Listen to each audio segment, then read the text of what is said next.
Talk to me a little bit about what you witnessed. Well, with him, it was always the same scenario when he killed boys. I didn't watch him kill girls, I don't think. Yeah, I don't actually remember that. So when I watched him kill boys, what it was is that he would get them off the side of the road and then he would bring them to a house or another location and then he would have the boys kiss me, almost like he was getting off. So he'd be jacking off while he was watching the little boy do whatever he was doing with me. And then it was like something would snap and he would go into this completely other mode of like jealousy rage. And so as if he was mad that the boys were touching me, even though he was the one that told them to, he would grab them and like brutally beat them to death, or in one occasion he hacked them to death with a small like axe.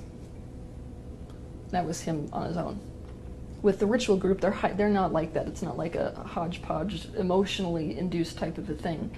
It's more like, what's creepy about the group is it's more like there's zero emotion involved in it, where their number one way is to do it on ritual bonfires. So they would have in like this black mass, I'll tell you one of them because this is pretty much what it was like most of the time. So we were in the Idaho wilderness, right outside of this, I guess if you go from Preston, Idaho, and you drive up this side canyon, you're in this huge aspen grove.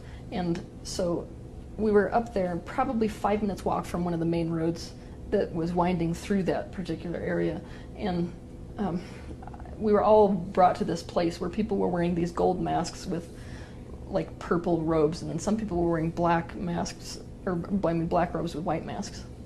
So they're all standing in this grove, a lot more than just the coven that I had been introduced to. It was probably 3 or 4 covens, so I would say in total probably 40-something people were at this particular gathering. So we're standing there, they're doing like a chanting, so they're around in a circle and they're reading, I guess from old time, I have no idea what language it was. Most of them didn't explain these types of things to me when I was a kid, I just was watching it. So I'm standing there and through the woods come these 2 men, and they had like a pole, kind of like you'd use for a teepee pole.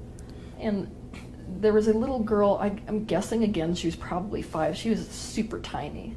She was Mexican in Orient, I can tell, because she had the dark skin and everything. So they had taken her and she was tied up, so they had put this teepee pole thing there, and then they tied her hands and her legs up to it, so it was like her face was facing down, right? And these 2 men were carrying her in towards this enormous fire that they had made. And to make a fire hot enough to burn a human body is like, you have to make it really, really hot. So they had to be burning it probably since the morning, way before I ever got there.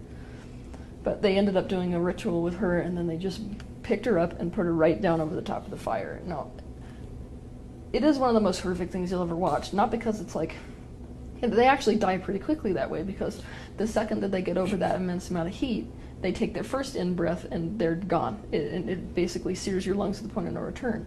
But the most horrific thing is just watching, like I remember as like when they put her in, her hair was dissolved instantaneously. It's like when you put hair in fire, it just disappears.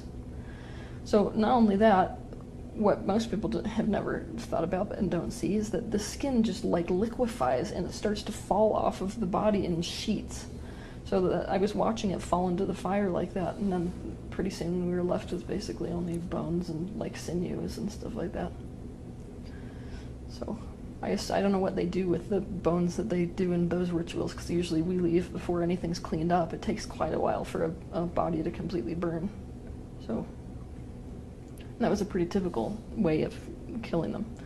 And this you have to know too, for the different holidays, it requires killing people in different ways, so, and different ages. So some of the rituals require aborted fetuses, some of them require tiny babies, others require like a woman who's in the prime of her reproductive cycle, things like that. And if they take a woman who's in the prime of her reproductive cycle, the way that you kill them is by slicing them across the throat. How did you not fall victim to being a sacrifice? Talk to me a little bit about